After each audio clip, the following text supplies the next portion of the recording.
Now we're going to look at the stages of conflict management, and I want you to understand that these are basic stages. So it doesn't necessarily mean that these are for a particular type of style. So this isn't for an accommodating style, this isn't for a collaborating style, this isn't for a compromising style. So these are just the basic stages of conflict management.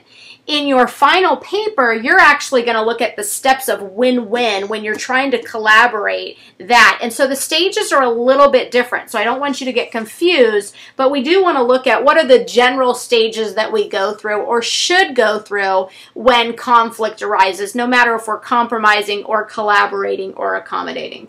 So the first thing you want to do is you have to fight in private. You don't want to do it out in public. When you see this happen, it makes you uncomfortable to watch other couples do it. So don't fight in public. Don't do it in front of parents. Don't do it in front of family members. Don't do it in front of your children.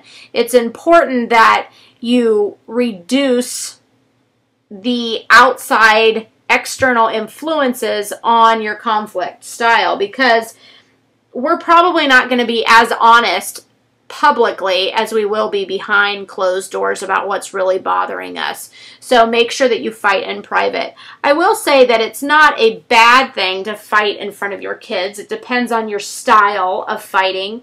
It's important, though, that if you do fight in front of them, that they do see you also resolve your conflict. And as long as they see that resolution, I think it's okay that you may air some concerns or some difficulties in front of them. It just has to be a good style, and there has to be that resolution in front of them as well. Be sure you're ready to fight. It's important that sometimes you realize that it's the end of the day. I'm exhausted. I'm not feeling well. I've had a particularly frustrating day. All of those things can contribute to a fight becoming extremely antagonizing to both parties. And so be careful that you're not beginning a conflict at a time that could make it a little bit easier for the conflict to turn violent in any way. And that includes cursing. I'm not just talking about hitting each other, but cursing at each other, calling each other names, those types of things. Those are just as abusive as physical violence and can cause the same detriment to your relationship. And then fight about things that can be solved. There's certain things that we do that you simply can't fix. So if you're fighting about the fact that your mother-in-law is not very nice to you, that's a difficult thing for your spouse to solve. They can't do anything other than maybe have a conversation with their mother about what's happening, but we also shouldn't fight about things that have happened in the past, because we can't go back in time and solve them. If the same behavior is causing problems in the present as in the past, that's different, but you really want to anchor your conflict to the present and focus on what's been happening in the last month or the last several weeks. If you're fighting about something that happened last year, really there's nothing to be done about it. So leave that alone and realize that when you avoided the issue then, it means that you can't wait a year to bring it up. Once you have avoided it, it's really difficult to go back and revisit it. So that's how we set the stage. The second stage is to define the conflict, and that means we have to look at both the content and the relationship issues. So what are the content issues? Who should do the dishes? Who should take the kids to school? Who should pay the bills? Who should go to the grocery store? As well as what are those underlying relationship issues? We don't have equality. One person seems to get their way more often. One person has more leisure time. Those are relationship issues. So make sure that you're aware of both the content and the relationship issues. And if you have to, write those down before you even begin your conflict so that you have a clear picture of what's truly bothering you. Be as specific as possible. Your textbook gives a great example. A husband says to his wife, "You're cold and unfeeling." That is just a character assassination and doesn't really tell her specifically what is he upset about. If he were instead to say to her, "You don't ever call me at the office and it makes me feel sad because I never get to hear about how your day is, or I feel like you don't really miss me," And maybe even what he's referring to is that she doesn't seem to kiss or hug him when he gets home from work, or maybe he doesn't feel like she holds his hand enough. Those are very specific things that can be fixed. But when we say to our husband, you're being a jerk, that's not specific. What are they doing? Did he criticize your outfit in the morning and then ask you if you got a haircut because your hair looked funny? Well, those are specific things that he did that you're objecting to. So be more specific, and you'll see that your conflicts will probably be resolved a little bit more easily. Focus on the present. Don't go back to every grievance you have, everything they've ever done that has hurt you, and bring all that up, because that just overwhelms the other person, and it's going to be much more likely for them to lose their temper because you're overwhelming them with their character flaws. And all they want to focus on is the one thing that you're upset about so that they can solve that problem. But gunny sacking, meaning going back into our bag of all the things that this person's done wrong and pulling out 6 or 7 things that they've done wrong and then throwing them all at them, it's not an effective strategy, and that person is not going to be able to address all of those. They can only fight on one front, so focus on one thing at a time. If you have more than one thing, then you have to wait and bring that issue up at another time. The next thing you want to do is you want to put yourself in the other person's shoes. Empathize with them and try to understand where they're coming from. As crazy as it may sound, they probably do have some valid thoughts and ideas. So put yourself in their shoes and try to see it from their point of view. And also, don't try to read the other person's mind. You can say, why do you want me to do this now? I'm not sure why you feel like this is an important thing to do. I'm not going to read your mind and say, well, I know you feel like I should do this. I don't know that. So instead, I'm going to ask questions and make sure that what my perception is correct. But I'm not going to tell you how you feel because I'm not a mind reader.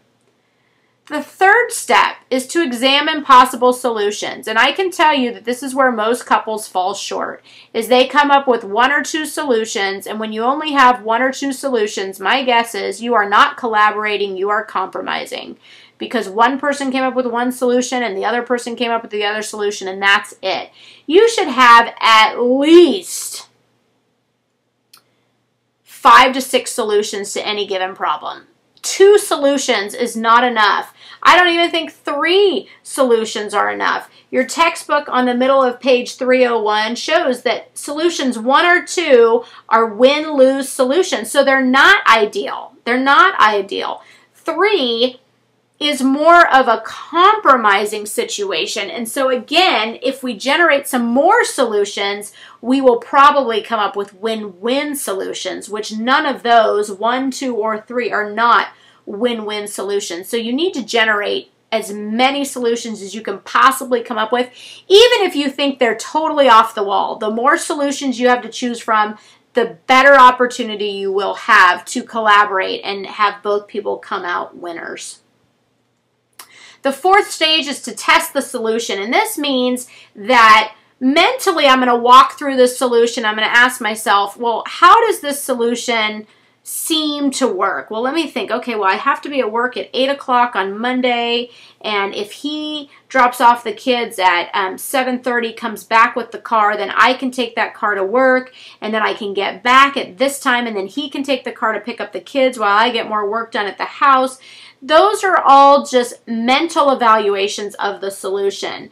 The next step would be to actually put the solution in practice, put it into operation, and then see how it goes. And once you've seen how it has gone for a certain amount of time, come back and say, how is the solution working for you? So maybe you put a solution into place for 3 weeks, and then you check back with that person to say, is this solution working for you? Yes, it is. It's working great for me. How is it working for you? It's working fantastic. So make sure that you test the solution mentally, but then put it into practice. But don't forget to come back and say, how is it working for you? Last but not least, when you ask them how it's working for them, you're going to want to evaluate the solution. Evaluate how it's going based on what they've said to you. And there's a couple of different hats that Edward de Bono came up with, and he's a critical thinker, and he came up with these 6 thinking hats of the way of looking at things from different perspectives, and all of these perspectives are very different. So the fact hat deals with the facts and the figures that are affecting the problem. The feeling hat is what are the emotional responses to the problem. Negative argument hat is where you play devil's advocate, and you say, well, if we keep doing it this way, what's going to happen? Or if we don't do it this way, what's going to happen? The positive benefit hat is to say, what is the upside of our solution? What are all the good things that are coming from this solution?